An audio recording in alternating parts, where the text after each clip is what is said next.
Hindi sarado ang pananaw ni former NBA star DeMarcus Cousins sa paglalaro ng basketball professionally dito sa bansa. Para sa detalye, narito ang report ni Paulo Salamatin. Muling maglalaro sa Pilipinas sa ikalawang pagkakataon ang dating NBA star na si DeMarcus Cousins bilang import matapos makatulong upang makuha ng Zamboanga Valientes ang kampyonato sa The Asian Tournament noong Agosto ng nakarang taon.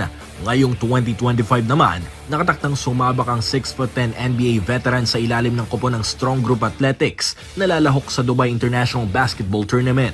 Sa edad na 34 na may mahigit 12 taong karanasan sa NBA at 4 na All-Star selections, ine-enjoy lamang umano ni Cousins ang paglalaro sa ibang bansa sa masasabing twilight ng kanyang karera.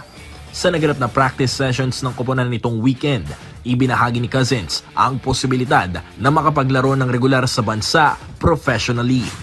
I'm a businessman if it makes sense. Absolutely.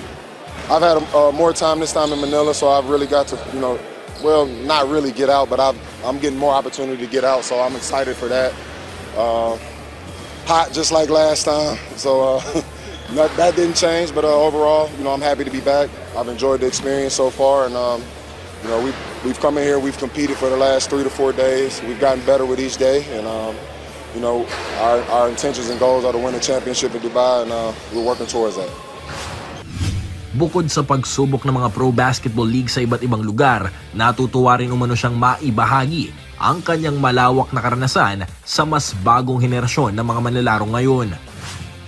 Now, I got called old the other day, and it kind of bothered me, but it kind of put things into perspective for me. So, I am on the other side of things. I'm now that veteran guy on most teams that I join. So, I'm enjoying the experience. I'm enjoying the role, and I always enjoy just passing around knowledge and teaching guys under me. So that's something that I always craved as a young player. So it's my responsibility to do the same and give back.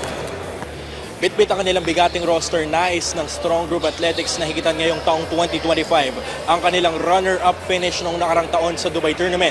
Samantala nakatakdang lumipad ngayong linggo ang kupunan para sa baka ng nasabing kompetisyon na magsisimula sa January 24 hanggang February 2. Mula rito sa Mandaluyong City, Paulo Salamatin para sa Atletang Pilipino sa Bagong Pilipinas.